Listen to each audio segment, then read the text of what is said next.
Welcome to the only place where real, raw, and vulnerable conversations happen with IFBB Bikini Pros to give you an inside look at their struggles, strategies, mindset, passions, and all of life beyond the stage. This podcast is made to inspire, motivate, and remind competitors and the average gym goer that even the most extreme lifestyles and elite athletes have their ups and downs. Thank you so much for tuning in today. I'm your host, Celeste Rains-Turk, and now it's time for the Confessions of a Bikini Pro podcast.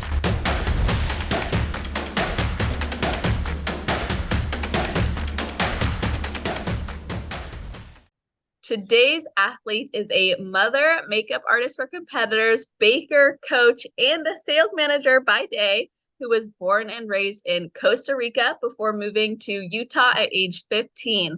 She started her fitness journey after a bad depression that came from going through a divorce, which then led her to starting bodybuilding. And she did 3 shows back to back from 2017 to 2018, earning second callouts at her first show, 3rd and 4th place at her second show, and then 7th at her 3rd show. Of course, determined to win in 2019, she went back for her 4th show ever and won the overall, which is incredible. Then went on to do her first national show, placing 7th, and then doing 2 more national shows, coming super close to a pro card, getting sick with COVID right before USA's, and leaving her in bed, which is a whole story I'm excited to hear, for 2 weeks straight. Her desire took over and she went on to win her pro card. And so it all paid off at USA's. She has since done 3 pro shows and plans to compete again at the end of this year. Welcome to the show, Daniela Benitez. How are you doing? I'm doing great. Thank you for having me. You are welcome. To have this conversation with you and to get to share my story.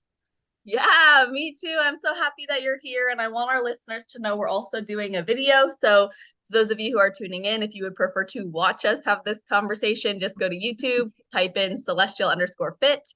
You will see a playlist for Confessions of a Bikini Pro podcast, and Daniela will be there right away. Unless you're listening in the future, you'll find it in that podcast playlist. So before we jump into everything, I always got to know if there's anything you do or think about right before your heel hits the stage. What was that? Is there anything you do or think about right before your heel hits the stage? Ooh, I think it's just like don't fall. That'll do it. I try to just stay calm and just kind of try to zone out and just listen to the music that they're playing so I can just kind of relax and stay as calm as possible. But it's just my focus is just don't be nervous, stay calm, don't fall. Yeah, honestly, sometimes it is really just a simple reminder, because people will look at how you pose, which you pose really well, and they'll be like, how could she ever worry about falling? But it's nice to hear from a pro who's done 3 pro shows that even you still have those types of thoughts. I just feel like every time you step on stage, the floor is not the same. And sometimes it's uneven. Sometimes it can be like a crack. I've had for my pro debut, my heel kind of got stuck in the middle when I was doing my transition. So I kind of tripped to the side a little bit. And it makes you nervous because you're like, oh my gosh, I almost fall. And so the rest of your routine is you're trying to rush. You're just like, oh my gosh. But sometimes people don't even notice, those little trips that you have, but you can feel it, But yeah. I think that's the part that makes me the most nervous, because it's a stage that you have never more likely stepped on before, so you don't know how stable it's gonna be. But yeah, I guess it's I feel like even if you're a pro, you always get nervous getting on stage. I'm really glad you brought that up, actually, because I think for people who haven't competed before or maybe have only competed once, you can be surprised how different each stage is. And that's why you'll hear competitors backstage okay, how was the stage? When at least, when class A goes out, when you're an amateur, you're like, so what was it like out there? Because they'll be able to tell you, oh, well, there was a box and all the boxes connected in the middle, so be careful in the center. Or there's a few Yeah. bumps or cords on the stage. So if you can go to an a check-in meeting the night before and they have the stage up already, sometimes promoters will actually let you walk it before and see it. So to anyone who doesn't know that that's sometimes an opportunity or available to you, talk to your coach or talk to the people at the show and see if the stage is available to be looked at or even walked on. Or if the morning of they have a pre-show competitor meeting, generally it can happen on the stage. So you can actually see how it'll feel. I really like that idea. I think like check-in days are so hectic that that's the last thing you're thinking of. But in reality, that's where everything is going to be, right? On stage. So it's a great idea that you even mentioned that, I will do that next time for sure. I'll be like, here are my Yeah. high heels. Can I try your stage? Yeah, I remember at a few of my very first shows, well, not my first, maybe my first show, but I know a few shows later, it was muscle contest shows mainly, and they would always let us walk on the stage, or if you can find where the show venue is and see, even if you can't walk on it the night before, at least you can look and you can kind of, oh, it's carpeted. Oh, it might be slippery from the people who are going to be oiled up before us, and that's not going to feel as good. So you can ask too, like, what's the carpet like? And generally, the people backstage will be very supportive, I've found. That's awesome. That the carpet thing was like the first thing, the first time I stepped on a stage with carpet, I was like, oh my God, what is Mhm. this?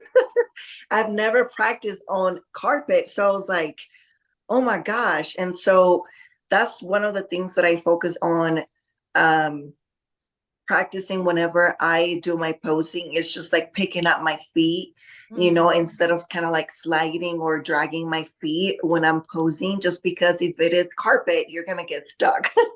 Yes, that's So such a great tip. I love that because it's true. If you don't practice on multiple types of surfaces and you just get used to that one hardwood floor in the gym where you train and there's a big mirror, like it's yeah. important to practice in different scenarios or even on I found like practicing on tile where there's a bunch of squares, you actually get a feel for what if my heel goes into something or if it's not fully centered.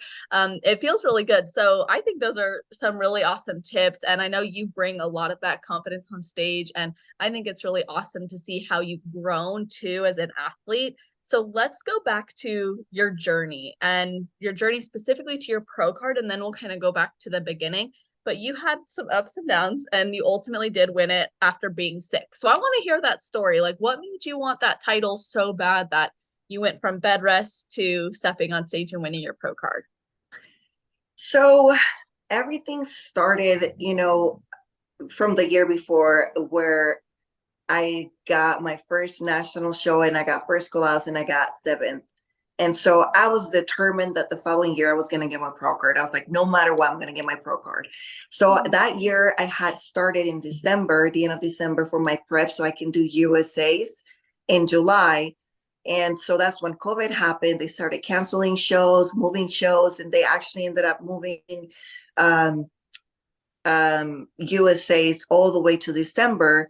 And so it's like, I've been prepping since December last year. I'm not going to prep for a whole year. And I'm like, I'm not doing that. I'm going to step on stage on the first national show available. So that's kind of how like it happened. So I ended up like doing multiple national shows, and I was so close. So I did Pittsburgh, and that was like the first national show after COVID. It was the biggest show, I think, in history in bodybuilding. And there was over 2,500 competitors. Just bikini, I think there was like a little bit over 700 or 800. Oh my God. It was crazy. And I ended up getting scratched, long story. But at the end, they let me get on stage. I did just like um my posing, and they did call outs. I ended up getting third, and I was like, okay, this not went as planned. Then I did the next show. I think that was Universe, and the timing was really off on my peak, and my peak wasn't. I didn't hit my peak, so I ended up getting fourth place. And so I was so close, and I was just like, I'm like, I supposed to be getting better instead of like going backwards. I was so determined to just get my pro card. And so at that show, I was like, I told my coach, I was like, I'm going to do USA. I'm like, I'm Yeah. doing it. I'm getting my pro card. I don't care if I have to prep till the end of the year. I'm gonna get it.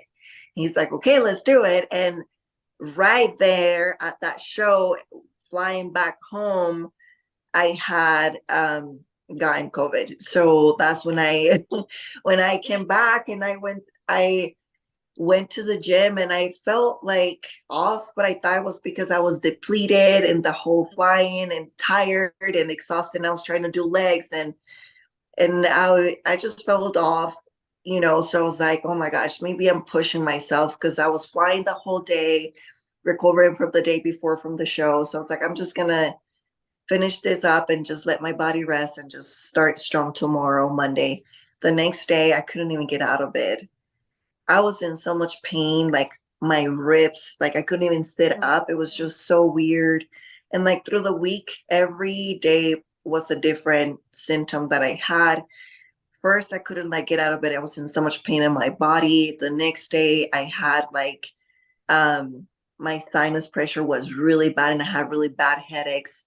And I was just falling asleep like I didn't even realize when I would fall asleep like for 4 hours stone out and like wake up like what day is it? yes. It was just bad. And then after, you know, like I started getting like um a little bit of a hard time breathing, but it wasn't too bad.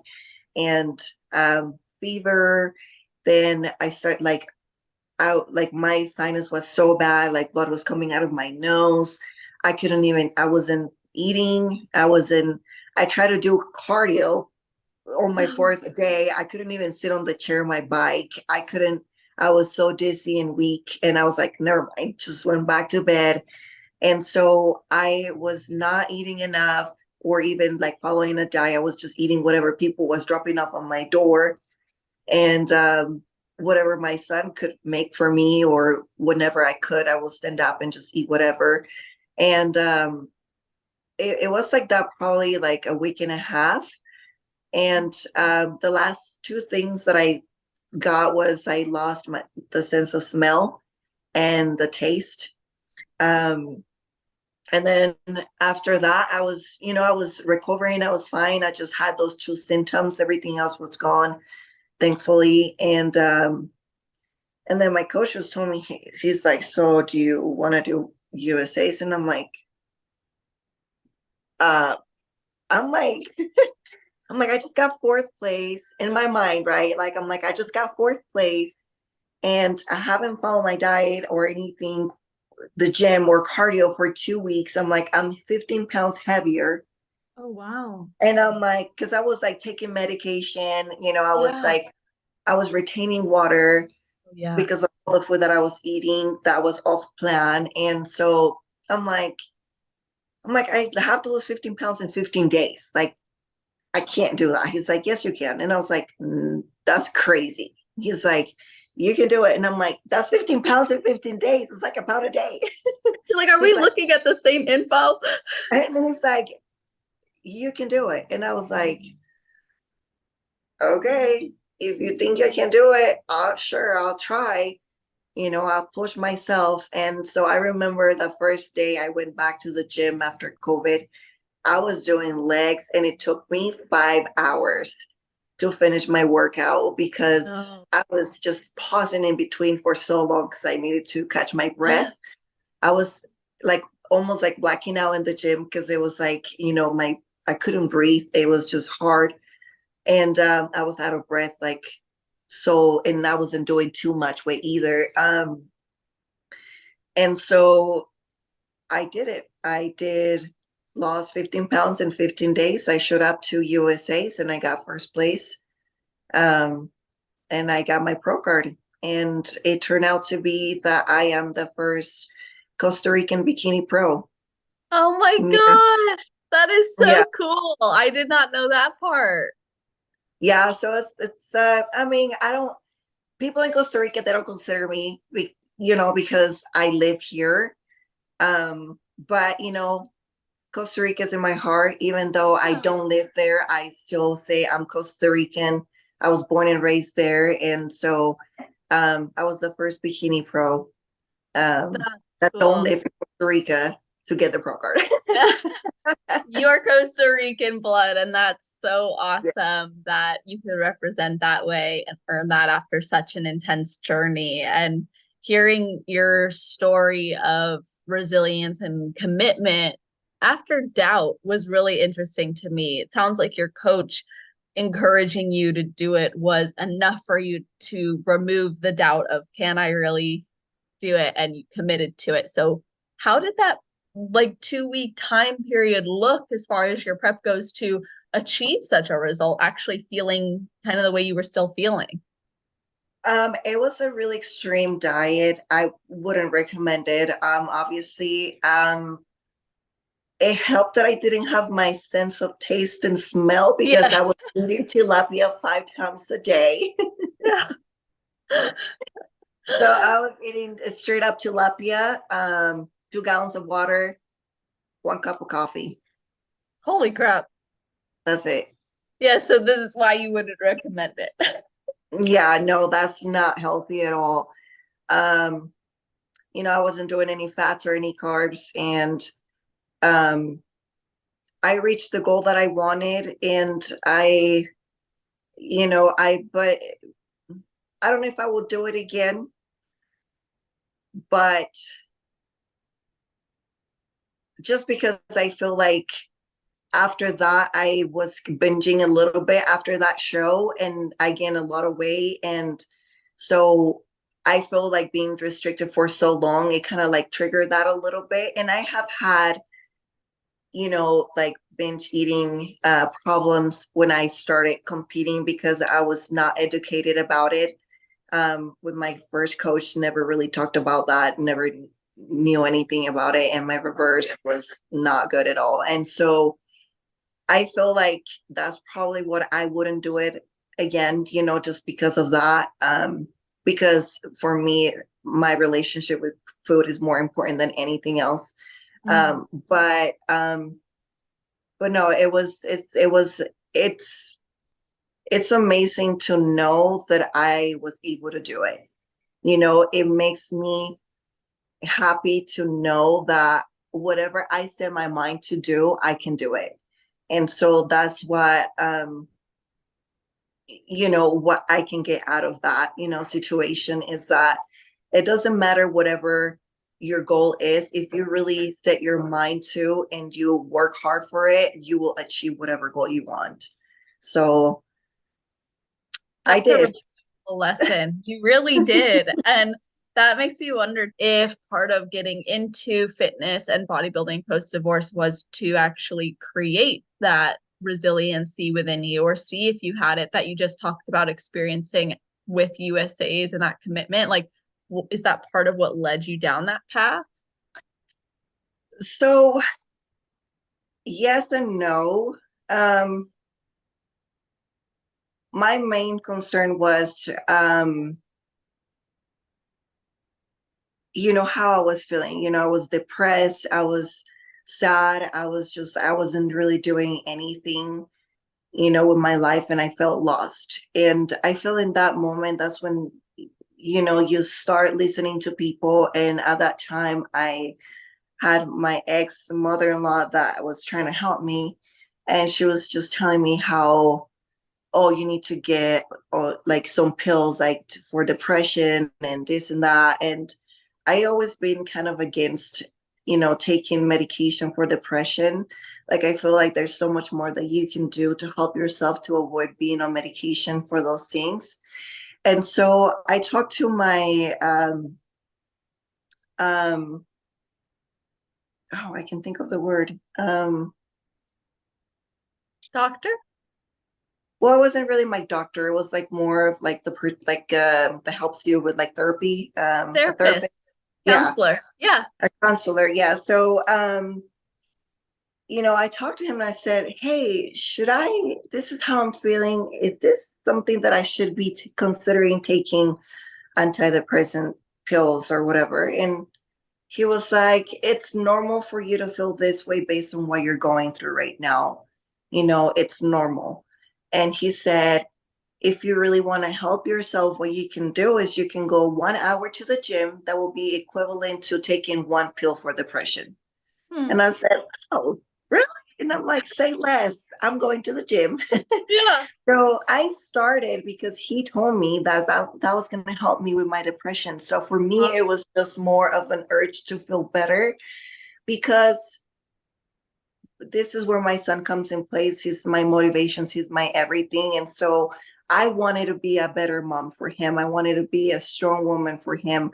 I didn't want him to see me like crying and depressed in a room and with no life, like I feel like that impacts your kids so much. And so I didn't want him to see me like that. I wanted to be a better mom, a strong mom for him. So I said, whatever it takes for me to feel better, I will do that.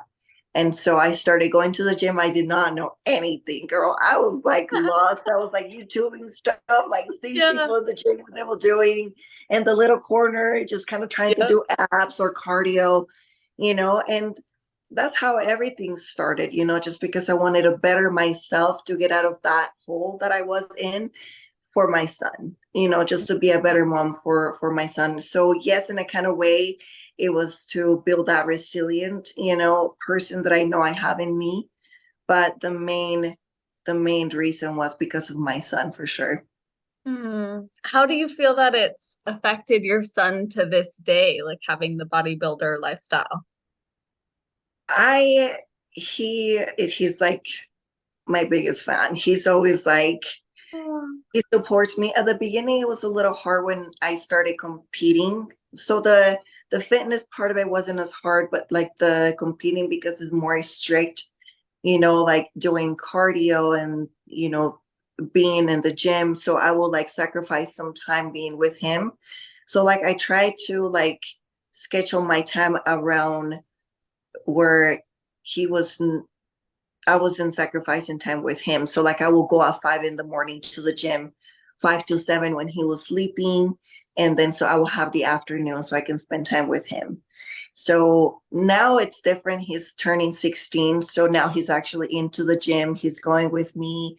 Like he like tries to like eat healthier too. So I think that has helped him, you know, see me. He always tells me like, Mom, you're so strong. I always look up to you because you're like, you know, you like he always tells me like that, whatever I want, like I'm a go-getter. Like I'm a fighter. He always tells me like he admires me a lot. He wants to be like me. He like asked me not too long ago, he's like, I just wanted to ask you, can I start coming to the gym with you and like do back and like shoulders and stuff? And I oh, said, cool, yeah, let's do it, and so it makes me happy, to see that I can make that influence in him, and I know that our relationship has grown so much because of that, because now I'm in a better place, a happier place, healthier place, not just physically, but mentally. And we have such a good bond and such a good relationship that, he can come to me and talk to me. We do fun stuff, and so it's just my relationship with him is just amazing. So it's oh, that's awesome. That is so cool. I imagine it's hard enough being a single mom. So having your son and you have such a strong relationship must make that a lot better. oh it's amazing. He's just I always tell my friends he takes care of me more than I take care of him. Oh, He's like that's every cool. night he comes to my room. He's like, Mom, do you need water? Do you want me to turn on your fan? Do you want me to turn off the lights? Do you want me to wake you up tomorrow morning? Oh, he's gonna be such a good guy. You're raising He's such a such a good gentleman. kid. He's amazing. He does a lot here in my house and he helps me a lot. Like whenever I'm on prep, if he sees that I'm tired, he's like, Mom, are you gonna cook dinner for me or do you want me to cook dinner for myself? So he asks, like if I'm tired, for the most part, I still try to be a mom, even though he's older and he can do it himself, but I still want to spoil him. So like I, try and make him dinner every night, whatever his favorite stuff are. But sometimes I'm just drained and exhausted, mainly by the end of the week. And I just like, dude, no, you do something for yourself. I'm tired.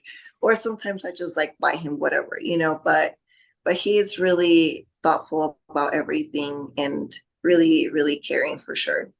Oh, that's so awesome. I think it's great you guys have that bond, and it's beautiful that you have really set the example. You wanted to improve yourself and your mood and your mentality. And when you started, how quickly did you start to feel better about yourself and life? It was like 6 months, honestly. My body started to change really quick. So when I went through my divorce, I lost like 20 pounds in 3 weeks. I wasn't eating. I was really depressed. It was really bad. And so getting back into the gym, like I have already lost a lot of weight. So like kind of building myself up and kind of like eating more normal. Yeah. So I started seeing results, pretty quick.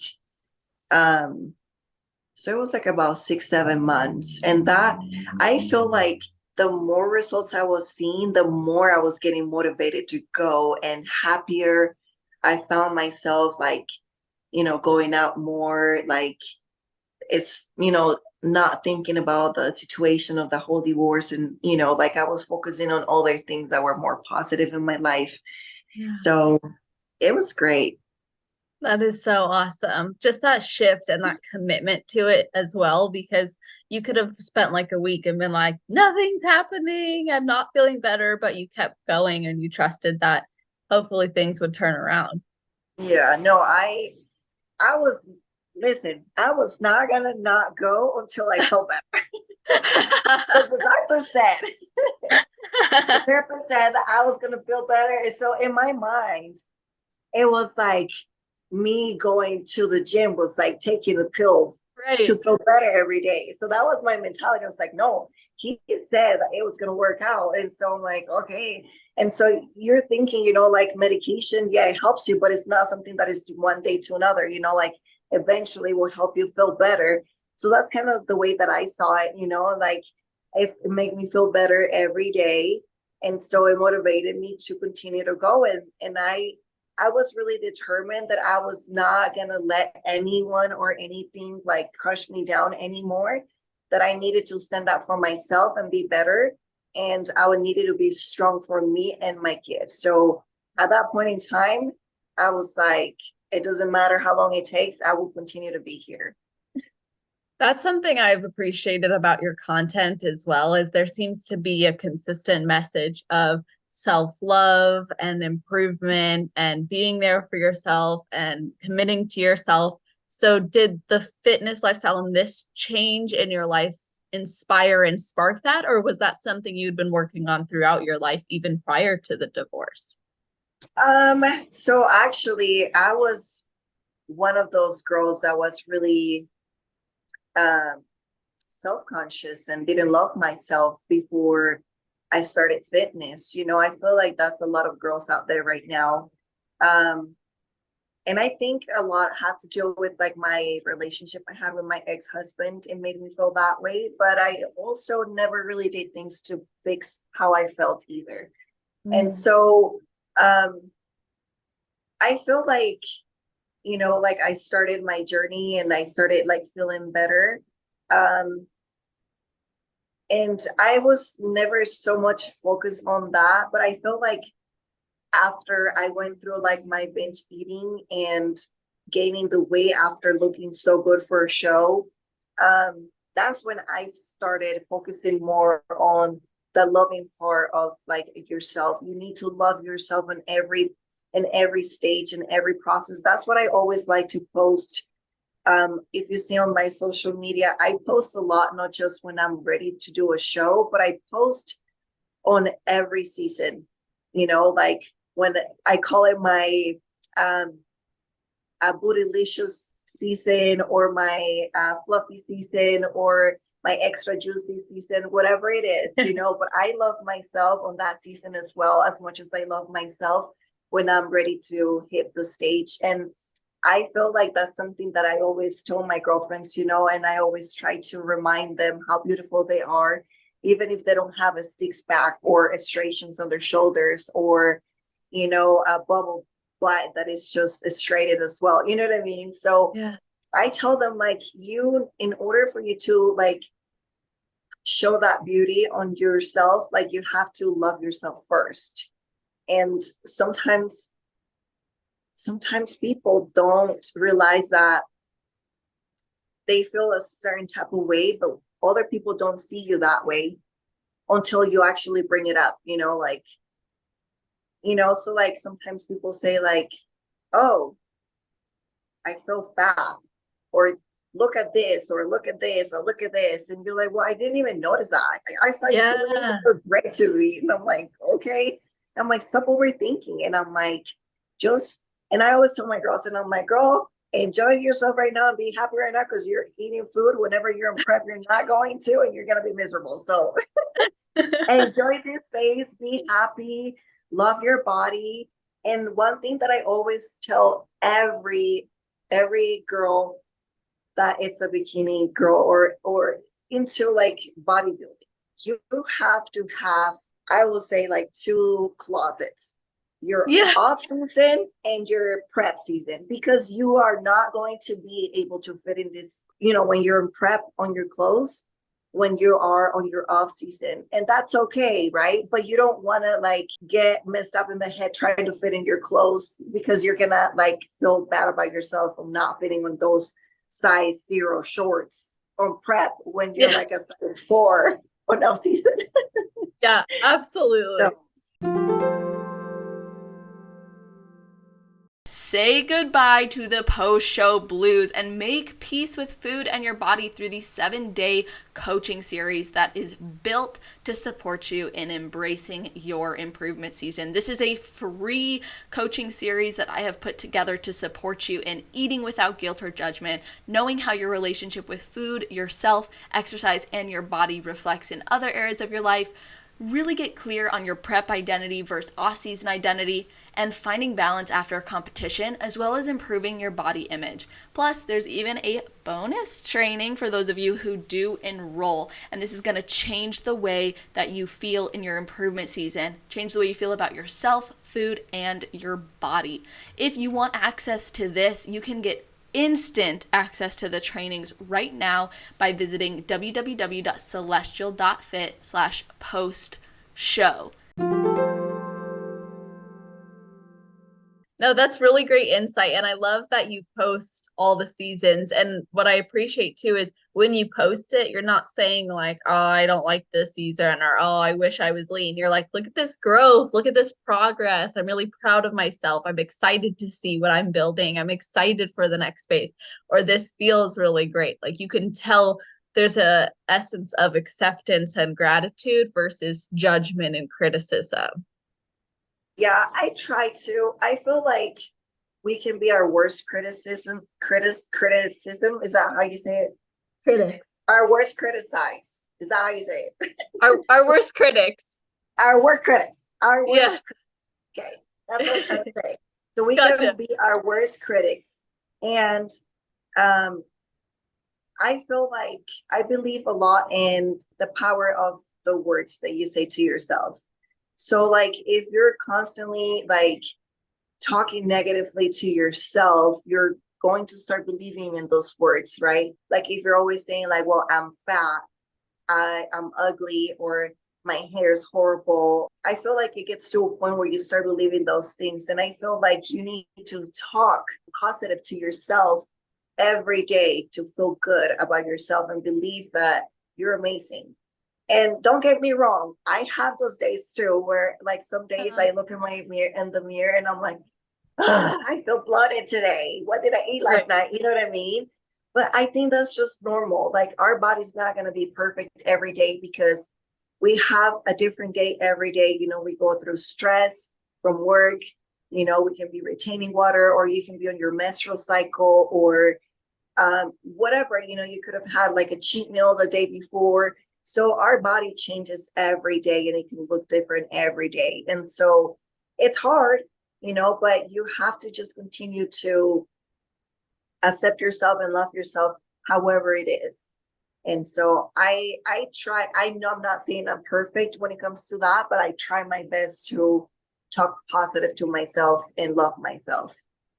That's so powerful. It's like you're not expecting perfection or to always feel amazing about yourself, but because you have practiced things that make you feel better, when those thoughts come up, you can implement them and shift that mindset to a more loving one. And I think when you do that as well, what tends to happen is how you're speaking to yourself starts to influence your actions. So when you see yourself as a binger or a fat or too far gone, you start acting in a way that demonstrates those beliefs versus when you're telling yourself you're worthy, you're lovable, you're amazing in this season, you're strong, you're athletic, you're fit, you're committed. You'll start acting like a strong, fit, committed athlete. Yes, 100%. Like sometimes like I struggle, with my prep, which I feel like everyone goes through certain times in prep that you struggle and you're like, oh my gosh, I just don't want to keep doing this, or I'm like tired, or I don't even want to go to the gym. And so in my head, I'm just like, you're a bad bee, like get your Yeah. shit together. And I'm like, you need to do this, like do it. You can do it, And it's like the same thing in the gym. Like I'm like trying to push myself and I'm just like in my head, just one more, you got this. One more. Like I talk to myself, people probably think I'm weird, but Yes. it's like, and sometimes I like talk loud, and I'm like, you got this. Come on, come on. Like I'm just like pushing Yes. myself to do it, But it's like cheering myself on because I know I can do it. And if you don't believe in yourself, like who else, And so, I always try to like talk positive to myself, push myself, and try and stay um positive. I know that I have days where it's not like that. And so I try to listen to affirmations or read positive things or listen to podcasts that is going to help me kind of light up those positive thoughts again and get rid of those negative thoughts. Those are some really good tips as well. And like learning how or learning to try out new coping skills and understanding which ones work for you too, it can be really helpful. So I think it's awesome and a great ideas for people to try because maybe it'll work for them too.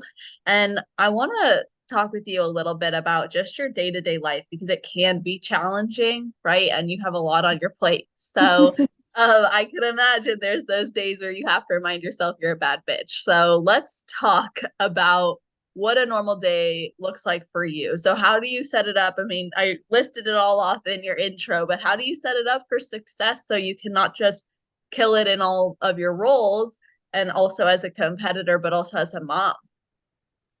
So I have schedules for everything pretty much. So like for my son, I know that I have him every other week from Wednesday to he goes with his dad from Wednesday to Sunday. So those are 5 days that I know I will have more flexibility. I don't have to worry about like being home and spending time with him or like making dinner for him. So I know those days I have that more free time. Monday through Friday, I have my job 8 in the morning till like around 3 or 4 or 5, just depending. So technically, I'm done by like around 3, but like I have to be clocked in on my phone until like 4 or 5, just in case customers call. And then I do for the clients that I train, I create a calendar on Sundays. And I have a group chat, and then I just put the calendar there. And then I always tell them, hey, this is the calendar for this week coming up. If there's something that you need to let me know that you have going on that day, you're not going to be able to make it, we can make arrangements. So I just kind of like set my my week for success on Sundays just to make sure that everything is ready to go. I put everything on my calendar. I do my fasted cardio in the morning, so I wake up in the morning, just depending what time I go to sleep, but I try to go to sleep, early enough, like around 11. That's early for me, okay. Early. My goal has been to like be in bed by like 10 or 10:30. But it has gotten better. So it's like around 11 instead of 12 or 12:30. But I go to sleep and I wake up usually around 6:30. So if my son is in school, I wake up at 6. So then I can be here by 7, so I can take him to school at 7:15. But now that he's in summer, I usually go at 6:30 and I come back here like around 7:30. And then I get ready for me to leave for work, be out the door like at 8, 9, just depending on the day. And so I'm grateful that I have a company that sponsors me with meals. And so I just kind of like, have the meals already made. So I just kind of like measure them and put them on my backpack just for the day, just to be ready for the day. And then I just come back home, eat my pre-workout meal, and go to the gym and do my workout. Then usually by the time I'm done, my clients are arriving. I train my clients. If it is my clients that are competing, then I do posing after with them, and I also do posing. And if it's not, then they leave, and then I just stay and I do my posing, and then I finish my cardio, and then I come home and I usually try to incorporate recovery. So I do like a Epsom salt bath, or I need to be better at stretching. I know. You don't have to tell me. Yeah, so I've been trying to incorporate that too, but sometimes you just want to get home, but yeah, so just recovery. I come home. If my son is at home, he's always texting me when I'm in the gym, Mom, you want to watch a movie tonight? Aw. So if he's home, then we sit down, we eat dinner together, we watch a movie, and then we go to bed. If it's a Tuesday, we have movie Tuesdays. It's a $5 Tuesday, so we go to Yeah. the movie theaters and watch movies on Tuesdays. If there's a movie that we want to watch. And if he's not here, then I usually just lately I've just been going to the pool or jacuzzi or whatever and just kind of relax for a little bit, just to kind of breathe, because my day is like pretty busy. But yeah, so that's like me every day. Wow, I love that. It sounds like the calendar is your bestie in If it's making all of not that work. there, it's not happening. I need to Yep. put everything on my calendar. I'm the same way. Like, I will put date night in the calendar. I'll put a random nap sometimes if I know I'm going to need one, especially in prep mode. It'll be like, hey, even if I don't nap, I'm going to breathe or go for an extra walk or call a friend. Because if we don't block that time out, it's amazing how quickly our time can be taken from us. And I like to explain to people that if you strategically create your day, as you've just described, you're not creating most of your life versus if you just don't plan, don't create it, don't schedule, what happens is you'll wake up and whatever demands your time will get it versus having control over where that energy goes. So it makes sense why you're able to prioritize and capitalize on these different roles that you have because you're dictating how that looks. For sure. I never have time, honestly, to do anything, right? And my friends tell me, it's like, well, where can you do this? And I'm like, listen, I never have time, but for my friends and family, I make the time. So Yep. you tell me when you can hang out, and then we can set it up for that day. Like, um, I don't know if you know Savannah Joy. Yeah, I just had her Yeah, on this year. She's amazing.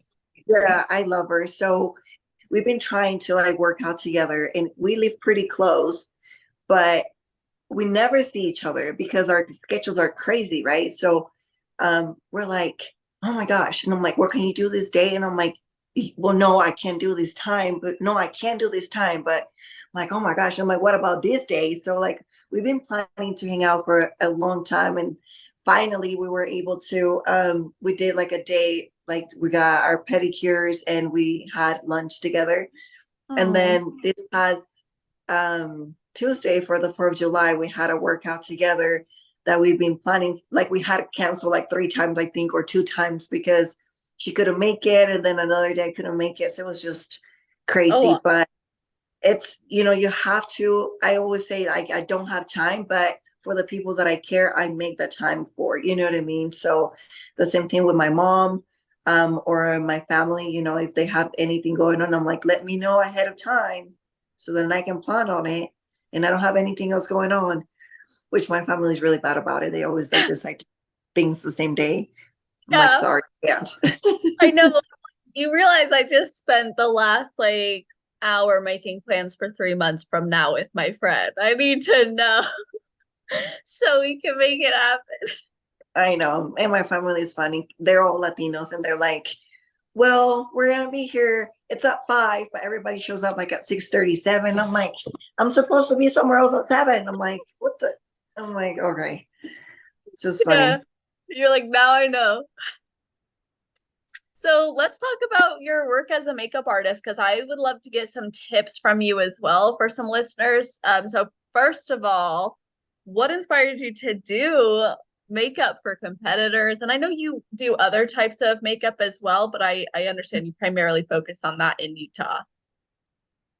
So I started and I think that's why I love bodybuilding too. Since I was little, I always loved makeup and I always loved the transformation. Like when I was little, I always remember I said, I'm going to own like a hair salon and just do transformation for people just because I want to make women feel beautiful, right? Make them more beautiful than they already are, right? So, um, with makeup, that was one of the things that I loved about makeup. I started doing makeup when I was like 15, I think 15, 16.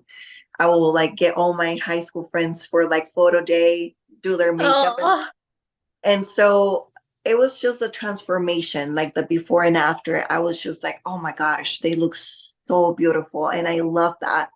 And I think that's why the bodybuilding part of it, like the transformation, the before and after, a transformation in fitness overall, right? And so I did makeup for other occasions, never really promote my business too much. But with bodybuilding, I was like, oh my gosh, I need to do makeup for shows. And I'm like, because I've always done my makeup for my shows. And so my friends started asking me to do it. And I was like, okay. So then I started doing it and it just kind of just worked all together, right? Because everything just kind of fall together. I don't know. It's just, I'm like, I do makeup, but I don't really do it for anything else. And I'm like, I'm just gonna do makeup for shows because I love makeup and I love bodybuilding. And if I can incorporate it and make it work together, why not? And so I love it. I love doing the makeup. And I think I even enjoy doing makeup for shows more than makeup for like any other occasion, just because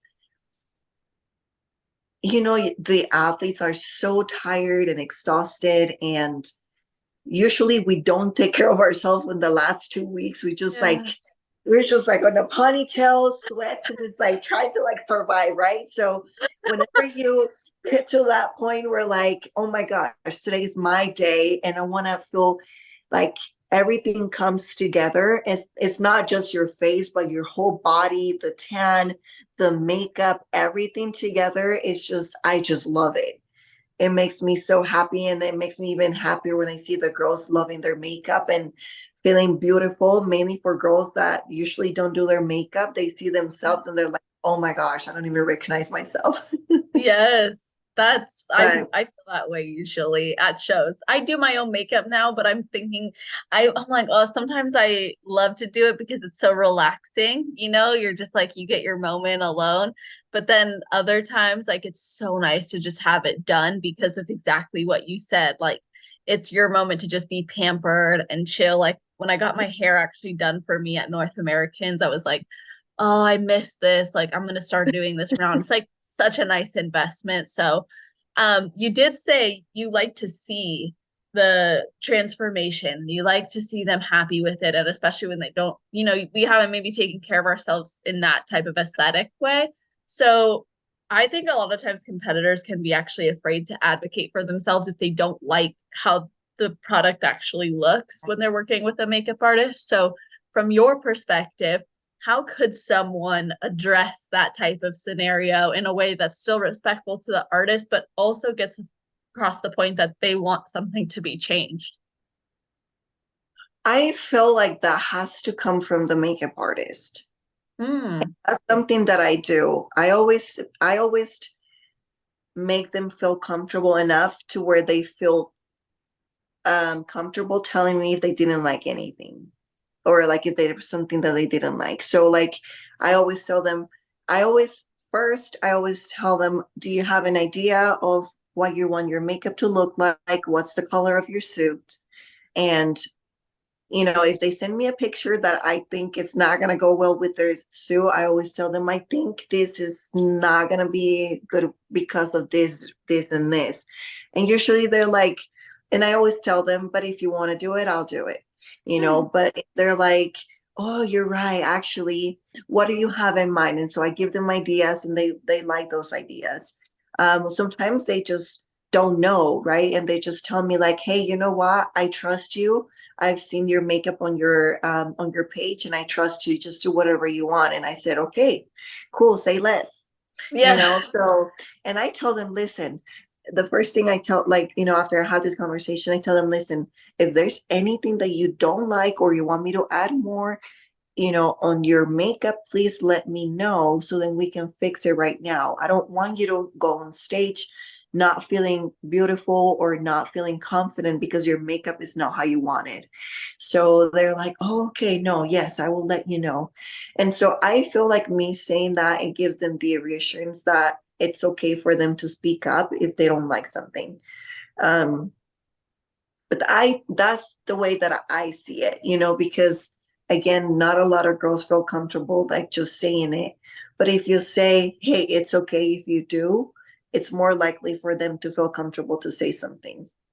Absolutely love that. I think it's so important for any service provider to be able to have that open line of communication. And that actually leads me to my next question, which is what should people look for when they're considering hiring someone for makeup? Like, what are maybe some green flags and some red flags that they can be looking for? Maybe what should they be asking the artist if they are considering between a few different to do their makeup? I think just like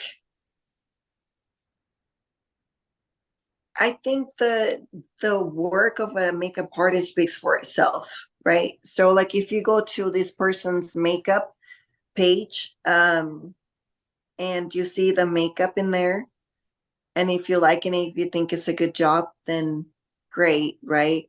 Um, One thing that I look into is on makeup artists, is that they don't use filters whenever they are promoting their makeup, because I mean anyone can look good with a filter. Mainly if you have really like professional makeup, and if you add a filter on top, it looks really good. Um, I do sometimes add filter to my girls, but it's a really natural filter, but it's just more for a video. But when I post like actual pictures, the before and after, I don't add filters, just so people can see it a little bit better. And I don't know, like I always, what I would recommend is just ask people, right? Like, hey, how was your experience with this makeup artist? Did you like your makeup? Did it last long? I think like talking to people that have gotten their makeup done with this specific artist can say a lot about it. I also, one thing that I will, say is like if it's like like a really big makeup artist team or whatever, and there's one specific person that you like, right? And but there's different people doing the makeup. If you want to specifically like one person, just make sure that you're scheduling with the person that you want that is doing those makeups that you see on their page, right? Because they can be posting only one makeup artist, which is the best one right here, but then they kind of have like other ones that are just kind of like backup when they get overflowed, girls. And Yeah. so they might not be posting the work from that makeup artist, if that makes sense. So like if you're scheduling with someone, just say, well, this is the person that I'm doing that I want my to do my makeup with. Is this the person doing my makeup? And more likely they will tell you yes or no. Um, I know that I've heard about, I'm not saying names, but I know that sometimes, I have girlfriends that, well, I schedule with so and so, but somebody else ended up doing my makeup. I'm like, Yeah. oh. And I'm like, and is that what you put on the option? Well, no, they were so busy. Somebody else just did my makeup. I was like, oh, okay. Yeah. I think that's one of the things that as a client or customer, you need to make sure that you're getting what you're requested or what you're paying for. I'm such a small business that you're just gonna get me. Yeah. So, but yeah, I think those are like the few things that I will say,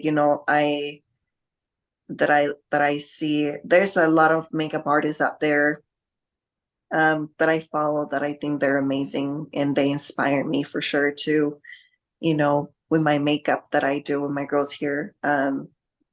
But there's a little bit of everything out there. And so I will say those are the little things that you kind of will say, just make sure that they're not using so much filters on the stuff that they're posting or promoting and filters and stuff like that. But because you want to see how it really looks, right? Because you're not going to have a filter on stage. Yeah, which is also good insight. Like if the athlete is tagged, maybe go to their page and check to see what did it look like on stage or in their recent photos and Exactly. get an idea because sometimes you'll be surprised. It's like, oh, it's like shining in a particular way, or their eyes look really big or really small. So it's little things that you can look out for. And I love your tip too about how you got to make sure you're working with the artist you want to. That's a great tip. I hadn't heard that one before, but it's so true because that's such a common problem. And I know you do your baking business as well. And I was thinking this probably goes pretty hand in hand. I know you mentioned before we started recording how successful show weekends can be for you. But how did you get into the baking side of things and how does it kind of coexist with the hair and or the makeup? So I don't think it goes anything to do with my makeup, but it is kind of like a side business that helps me for bodybuilding because that's the main reason why I started doing these things. Well, not the makeup. I incorporated the makeup into bodybuilding just to kind of put everything together. But my baking, so I started baking. I will spend a lot of time by myself at home when I was married. So I just baked all the time. So I just taught myself how to bake, because I love Mhm. sweets. And so I was like, oh, I'm going to try this and I'm going to try that. And so I do bake cakes, cake pops, cupcakes, cheesecakes, like you name it, I know how to make it. And so I will always will be the person that will bring stuff to parties and stuff. And all my friends and family love my treats all the time. And so when I started competing, I couldn't really afford it too much, when it came to doing national shows because it was out of state and everything else. So I needed to find a way to kind of help myself make extra money for these shows. And so I know that a lot of my friends, because whenever my friends will do a show, I will bring them a treat or whatever. So, oh my gosh, if you will make this, I will buy them, So it just kind of popped in my head, maybe I will make this. And so I kind of slowly started making treats here and there and selling them, and people will buy them all the time. Um, One time I wanted some brownies, and I was like, I can make that, And Nice. so I was like, okay. So then I started coming up with ideas, and mainly I think all my amazing brownies came up when I was on prep. I'm sure I was thinking All that. the, all the crazy combinations and everything just came up. I'm like, when you're in prep and you just want to eat everything, I'm like, oh, these will sound good with this and this and this and add this and this and this. And so I remember I will make all these treats and stuff, and I will just go to my friend's house, and I'm like, I can't have this, but you need to tell me if it's good. And they're like, okay. So they will be eating and trying all my treats, just to give them the approval, But I started making the brownies, and they turned out pretty good. And so I was really afraid of making it like a side business just because I was afraid that I was not going to be able to handle the so much of handling everything, right? And so I didn't want to create a page for it. I didn't want to be posting and all this stuff. I just wanted to do it sometimes just to kind of get some extra money, but I wasn't promoting enough. And it was kind of combined with my personal page. So it was just kind of messy. And so my coach, he's um he has made such an impact in my life, and he has influenced me to be better and to try so much more in life and to believe in myself that I can do anything. And so he was like, do it. You'll be okay. He's like, your brownies are amazing. They will sell, like, just do it. And I was like, okay, sure. So then I actually did it. I created my Oh, page and I started promoting, and it was so much. I was making them weekly. Every week I will wow. make them brownies and boxes every week. And it got to a point where it was a little bit exhausting just because I will be in prep and then I had so much going on too. Yeah. And so I was like, okay, I don't have a life. And I'm like, I feel like I'm always working, and then I'm like training and then cardio. And then on the weekends, I'm making brownies and, chipping them. And I'm like, it's too much. And so I just kind of slow down on that. So I just kind of put on my page that is just kind of like temporary. And whenever I make a drop, I make a drop. Right. So, but that's how I started. I just needed to make extra money for my shows, and people love them. And right now, I just make them mainly for like all the shows in Utah, um, and I also make them for bigger shows, like for USA's. I'm gonna be making a box for sure because I already have people reaching out to me, and usually I've done for the Olympia. I've done boxes too. I did last year and the year before too. Nice. Um, and for what other shows have I done? I think for Pittsburgh, um, and for nationals, I think in Miami, which is not in Miami anymore, but Yeah. uh, they, I will pre-order like a week before, and so it will give me enough time to know like um, how many boxes I have, how many boxes I need to ship, because I send them out of state too. So I send them to Hawaii, New York, New Jersey, Florida, Texas, everywhere. And usually I send them to like the host hotel if they're staying there. So I like it when I do it here in Utah because I usually go to check-ins and I take the boxes and I give them around whenever people are there, and I Oh, get to see the people and thank them, for their business and for supporting me. But yeah, it's pretty crazy. So I'm trying to just kind of do it on bigger shows and like local shows now, but I do send them anywhere.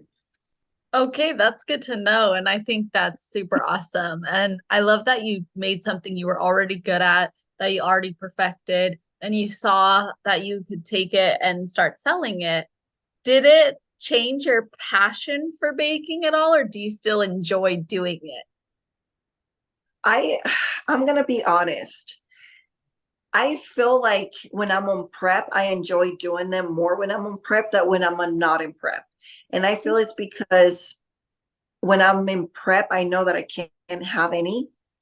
And just making them, it gives me this satisfaction of like people enjoying them. Yeah. Um, but whenever I'm not in prep, I catch myself like, oh, there's a little piece of Oreo here, there's a little M here, or so I'm like, I need to stop. So like I enjoy it more when I'm in like deep in prep rather than like in off season. So I usually don't make them as much in off season as much as in when I'm in prep. I don't know if that's Interesting. weird, but Yeah, I wasn't expecting that.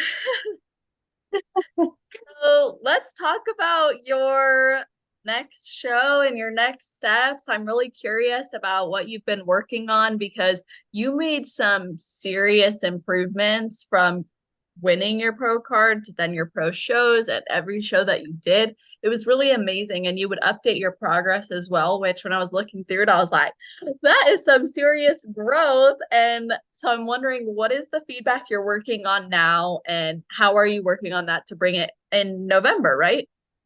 Yeah. So what my body has always been like, I've always had like heavy bottom and smaller upper body. So when I got my pro card, my feedback was you need to grow your upper body just to kind of be more balanced.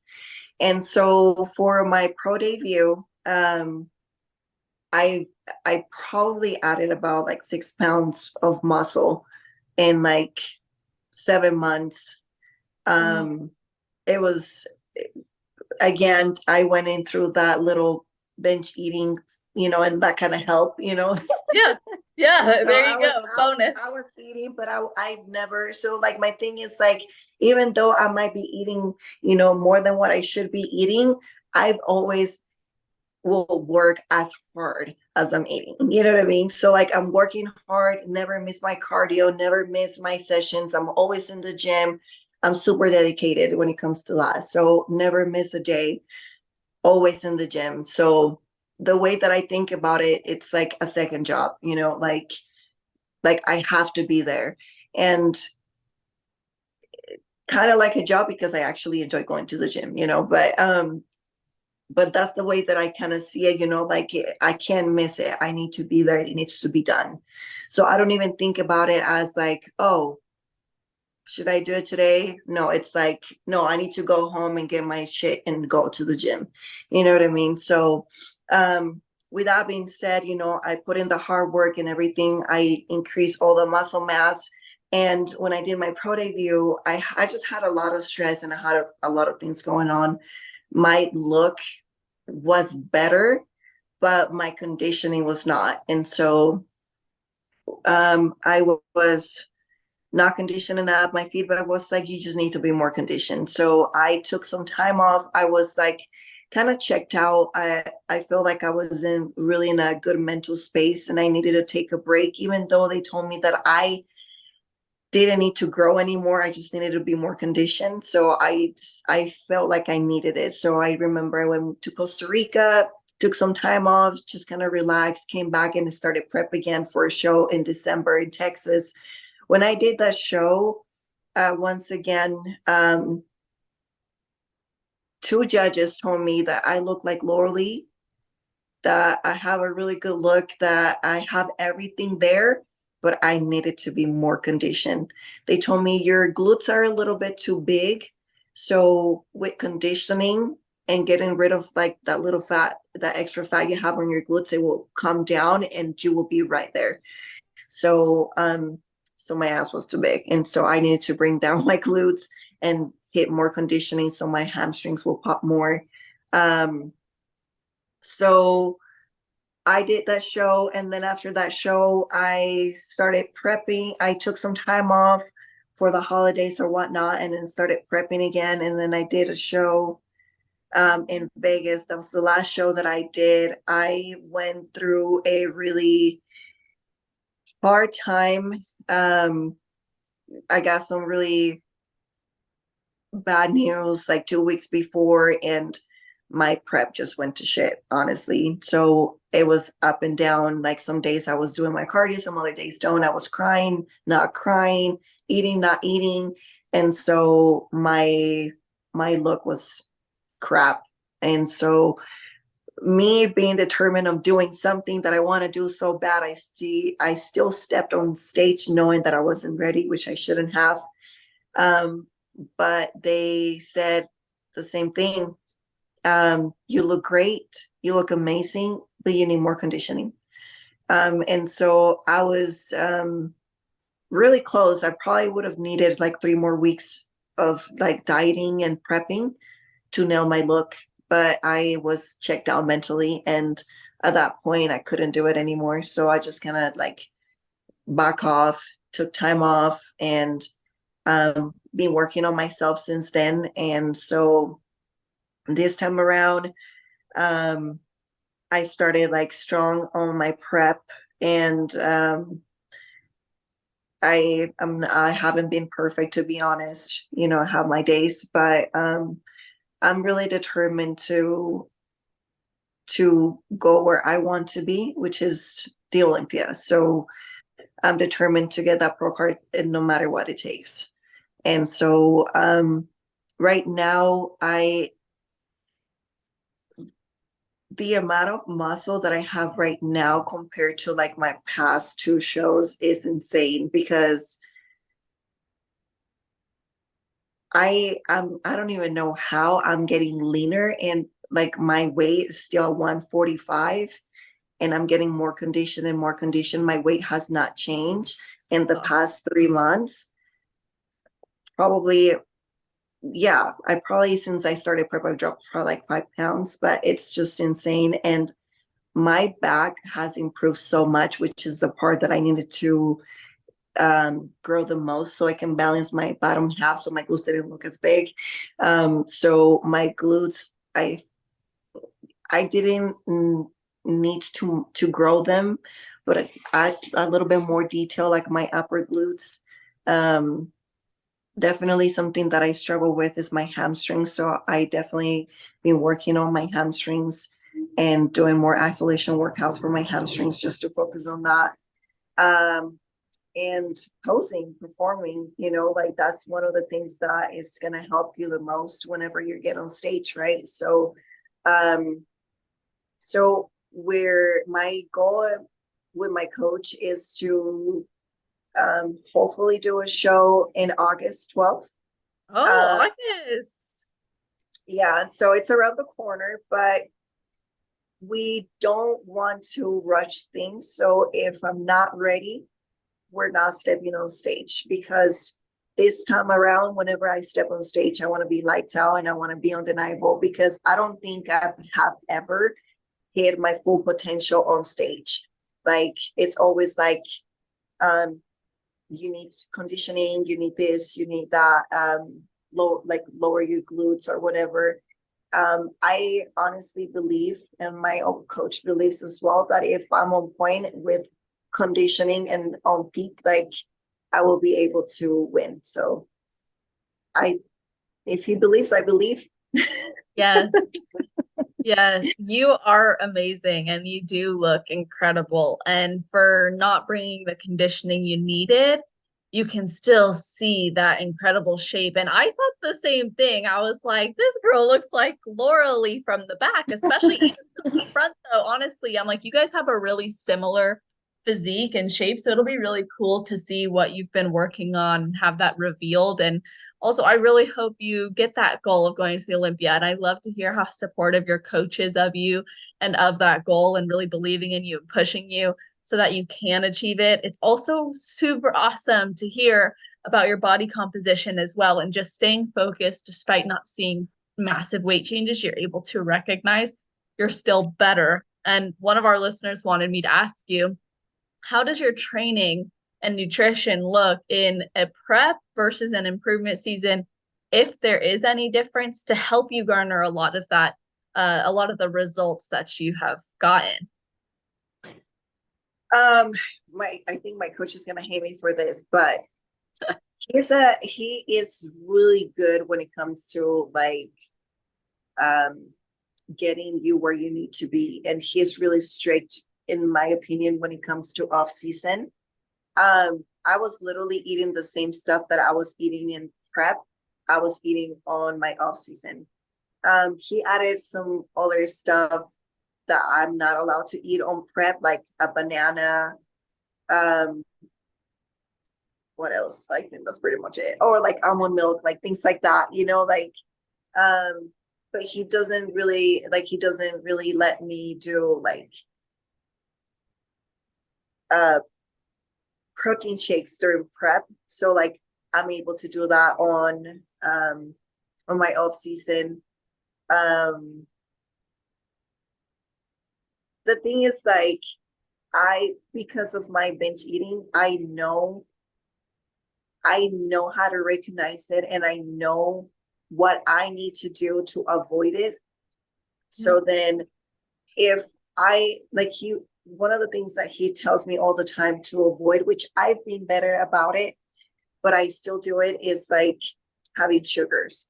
So like he will tell me like, don't, like if you're gonna have a cheat meal, don't have any cookies, don't have any sugars, don't have any sweets or whatever. So I will try to make myself, because I bake, right? So I try to make myself like healthier treats. You know, you see on Instagram a lot of like banana oatmeal bars with like sugar-free chocolate chips, or I make like protein bowls with like peanut butter and oats and things like that that can help me better, you know, to better help me stay on track and also like enjoy something sweet. um I sometimes do protein bars on my off season, whenever I'm craving something that helps me. He doesn't like it, but I sometimes still do it. I tell him, he gets annoyed, but it is what it is. Yeah. I'm like, I'm in off season, let me enjoy a protein bar, okay? Yes. But he does have like a really, like there's a reason behind it, right? So I do a lot of like, when on my off season, we do a lot of like carb cycling. So whenever we want to focus on a specific part of my body that we need to grow, like for example, whenever I was trying to grow my back, we would be like carb cycling, and I will have high carb days on back day, just to focus on and pushing all those carbs whenever I was doing back day. But then he also, you know, will let me do like my cheat meal once a week, you know, like certain things that I will have. I always try to, I've learned through the years that it's always nice to learn, like enjoy, but also be mindful. That's what I always tell my clients.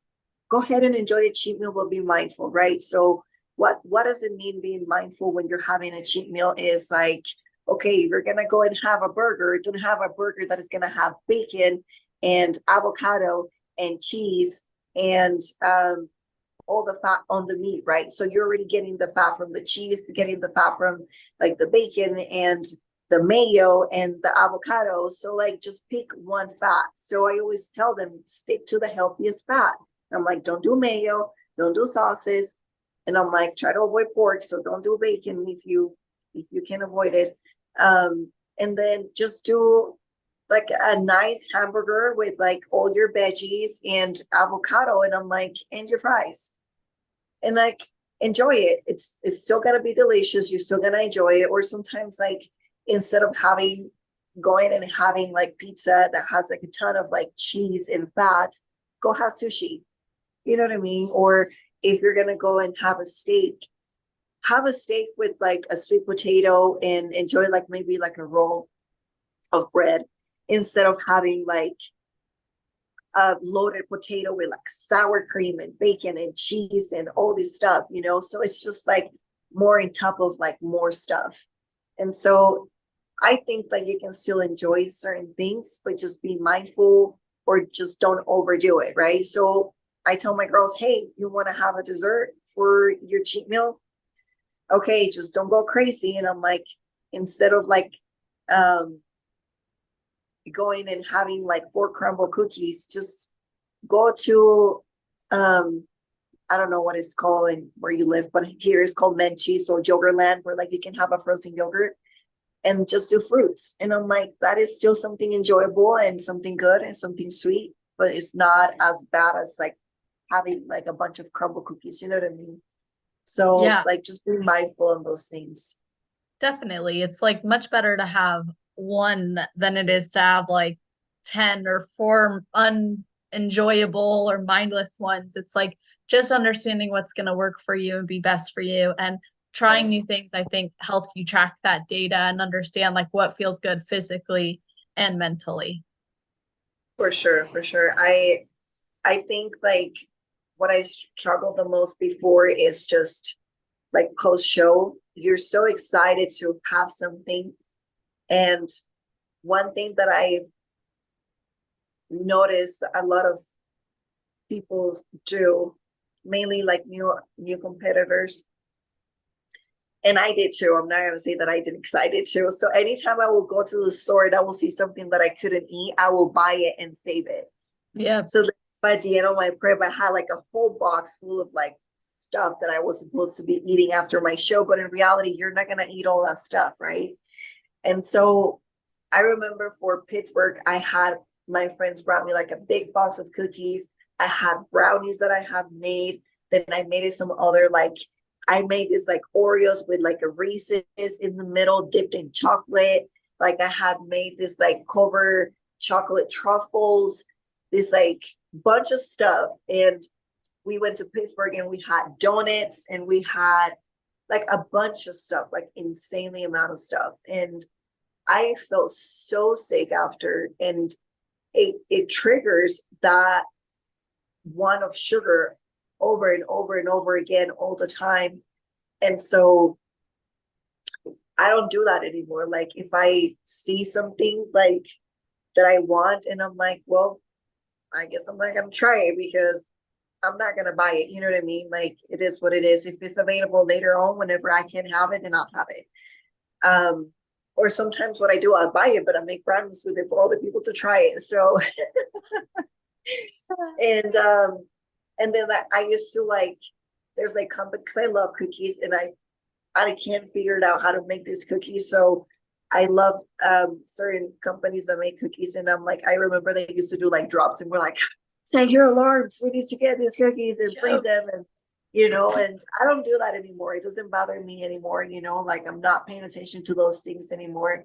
Right now I'm just focused on like my prep and honestly at this point, like what I was thinking, if I'm gonna go and do a show, I probably just either make me some of my protein bars that I make for breakfast, like the breakfast bar that I make with banana and oats, or probably just not even have anything, just because I know myself what is going to trigger me and get me to a bad place that I don't want, So I think like a lot of people don't speak about these things, and those are things that it should be talked about, because a lot of people go into these shows and they have all this food and they go and eat all this food and they just feel so sick. And then they just don't know how to handle it after that because their coaches never really talk to them about like reverse dieting properly or binging eating. And exactly. So it's hard, but I'm really open about it. I always talk about it. And every time that's one of the things I talk to my girls when I do their makeup. And I'm like, has your coach told you about reverse dieting? Oh, I love that you do that. And I'm like, have you? And I'm like, listen, if this is your first show, it might, because this is not something you can explain to someone that has never done a show. Like that hunger you feel after a show where you want to just keep eating. It's like unless you actually experience that, there's no way someone would know how that feels. It's just crazy. But I always tell them, and I'm like, listen, I know you're excited to eat your stuff, and I'm like, just be careful, be mindful. You've been dieting for too long. You might, get sick. And I'm like, just be aware, pay attention to your coach and your reverse diet, and be mindful of that. And if they haven't talked to you about it, just make sure you talk to them and reach out so you can have a good plan. And I'm like, you work so hard, you look amazing. And I'm like, it will be, sad, for you to put all this work and time into your prep to get ruined in 3 weeks after your show. You know what I mean? So they're like, oh my gosh, I did not know that. Thank you for talking to me about it. But it really surprises me sometimes when I hear this girl saying like, well, I don't even know what reverse diet is. I'm like, oh my God. Yeah. I didn't know my first show, and I think it's awesome that you tell them because we learn from experiences. And if you guys are new listening to, and I'll mention this to you as well, Daniela, but I have tons of free resources for competitors on mental health. That's my specialty. So if you guys are looking for resources, you can check out my Instagram or you can go to my website. I have like a free food relationship coaching series. I have a free post-show blues coaching series. I have a free competitor card deck that can help you in any season. So there's resources out there. I'm always happy to provide them. So if you're listening and you're needing help or you're struggling or you want to be prepared, let me know. I'm happy to send you guys some blogs on it or even more resources. But Daniela, that's some really great insight. And I love how you advocate for them. And I want to ask you now for your best advice because you've given us a lot of great insight. So give me your best advice for someone who has never competed before but would like to, and then your best advice for someone on their road to pro. For someone that has never prepped before, first off, I will say do a really good research on choosing the right coach that fits for you. Someone that you feel comfortable speaking with and can trust, or at least feel that trust at the beginning. Someone that is approachable, someone that you're not going to feel like intimidated by to talk to them or ask questions. Also, just have a strong reason why you're doing it, right? Because some people just do it for the heck of it, but if you really have to have like a strong why, so whenever you want to quit, you actually think about that why and keep pushing. Bring that motivation back. Also speak to friends that are in the same industry so you can understand that whenever you feel like those days that we're not doing as good or we're not doing as well, that it's okay, that we all go through that. It's okay to feel like sometimes you feel like you're not pushing hard enough or you're not doing well.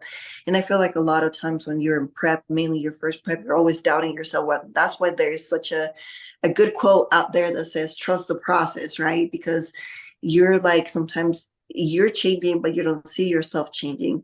And having someone that you can talk to and express yourself on how you're feeling outside your coach is always nice to have, like always like make friendships with like people that are in the same industry, bodybuilding. It's always helpful for sure.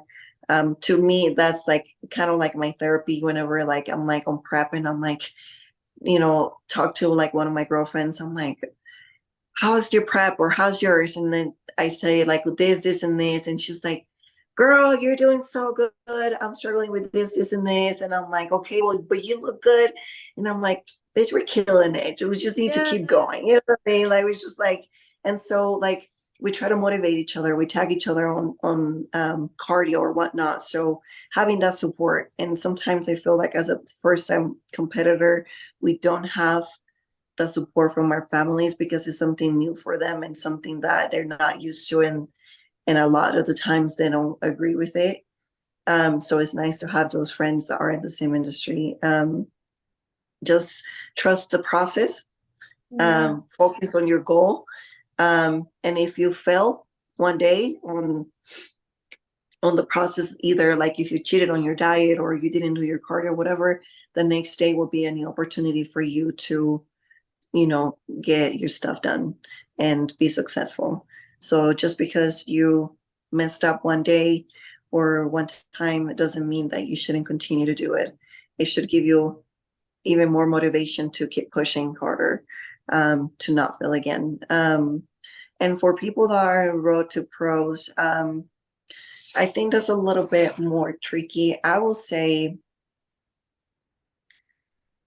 one of the things that I always tell like my friends, it's like even Savannah Joy when she got the overall at USA's, I was like, Savannah, you need to jump into the first show as a pro. And I'm like, you need to have them look at you right now, that you're, you know,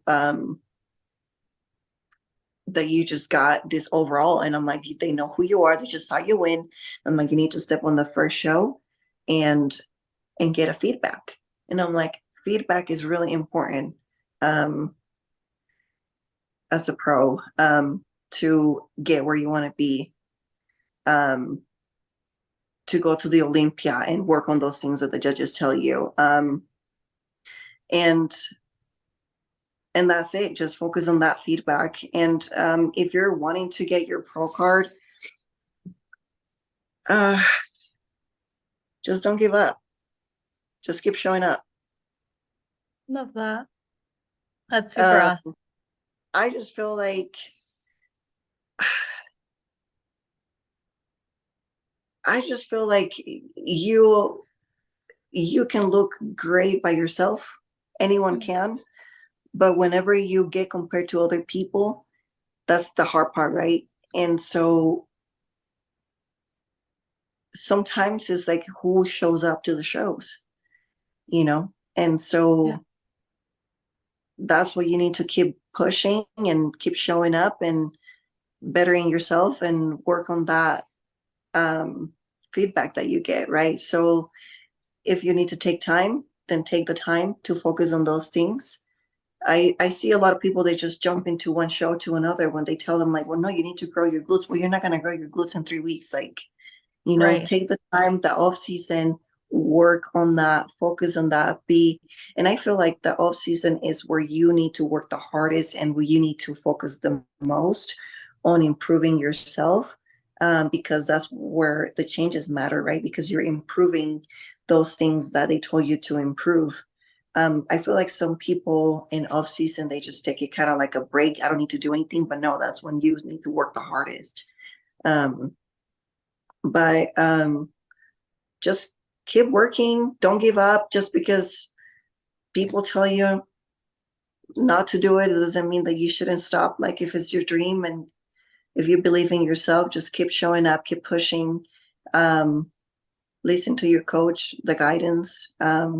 If you're not happy with your coach, then move to someone else that can give you the attention that you need. Um, but that's about it. That was really awesome advice all the way around. That was super amazing because it's something that whether or not you've competed before, you can actually apply that advice to. And if you haven't competed before, your initial advice was really insightful to help someone get started on the right foot. Of course, I want everyone to follow you, maybe reach out about getting some of your brownies and treats, and also about makeup if they're in Utah. So, can you let everybody know how they can connect with you and follow your journey and maybe work with you as well? Yeah. So I have my brownies page. It's called Tika's Brownies. So usually says like orders closed, but you will be able to sign up for the alerts for the story. So I always post my boxes that are available on my story. I always say like, hey, this is the box that is available. I have this many boxes available. So you will send me a DM. Usually I take the payment and then I write down your name and then I will send the box the next day to you. Sometimes I do pre-orders where I do for like bigger shows like USA's that I'm going to be doing. I probably will be doing pre-orders like a week before. So I'm going to be taking names and people and payments and then make all the boxes and then just send them out. Um, Usually I try to send them like at the middle of the week for the people that are competing. So they can either get it to their house on time or they can get it at the hotel, whatever, depending on when they're gonna be, because some people leave super early for the shows. But I usually arrange that with my customers. For my makeup, it's called BU Makeup. So that's mainly for local people. Sometimes I do makeup outside of Utah if I travel somewhere. So like if I'm gonna be I might be going to USA's for one of to support one of my friends. So I will be doing her makeup. So like if anyone there wants to do makeup, then I can do their makeup for them. I usually just don't promote it because usually they just schedule through like the big sponsor. But um and I have my fitness page where I do my coaching for lifestyle and prep and also my posing. So just because you're not on my team doesn't mean that I can give you posing lessons. So I also do um, posing sessions packages for people that just want to get posing with me. And I do in person and virtual posing as well. And that is Fit Mode Fitness. You should be able to see all these pages on my main page, Fimotica. Awesome. And I'll have my assistant put all of those links too in the show notes page. So if you guys are looking for every single one, go to celestial.fit/podcast. Her episode will be at the very top. If not, scroll down to the category section. It is alphabetized. Not only will you get all those links, but you're also going to see a full summary of this episode, a bulleted list of the topics we covered, and episode timestamps. So if you guys want to share this with friends and teammates, you can let them know specifically why you loved it or what parts to tune into. So thank you guys so much for listening. And Daniela, thank you for coming on. Of course, thank you so much for having me. I just want to say that I really look up to you and all the stuff that you do for the athletes. And like, it's really nice to see that someone is out there trying to provide, knowledge and advice when it comes to all these things that a lot of people don't talk about. And so I really like that. And I really look, up to you. You're such a sweet girl, and you're doing amazing with this podcast. And so I just want to congratulate you on that as well. Thank you. You're so sweet to take the time to say that. I appreciate it. I would be massaging my cheeks for smiling. Thank you so much. That really means a lot to me. It's truly like the passion, the purpose. So it's so nice to receive that as well, because it keeps me going. So thank you for saying. And I'm pretty sure a lot of girls are so grateful for having those advice that you talked about. And I will for sure refer all my girls to all those links and all those information that you're posting out there, because the more information they get, the best. And like I said, I also try to put the message out there and try to talk about what I come across with and share my experience. But I think that you have taken that above and beyond with all this stuff that you do. And so I'm pretty sure that a lot of girls appreciate that. Thank you so much. Well, I appreciate you. Stay on the line with me. I'll sign off for everybody else. Thank you guys for listening. Hope you have an amazing rest of your day, night, or morning, wherever you are in the world while you're listening to this episode. Just make it awesome.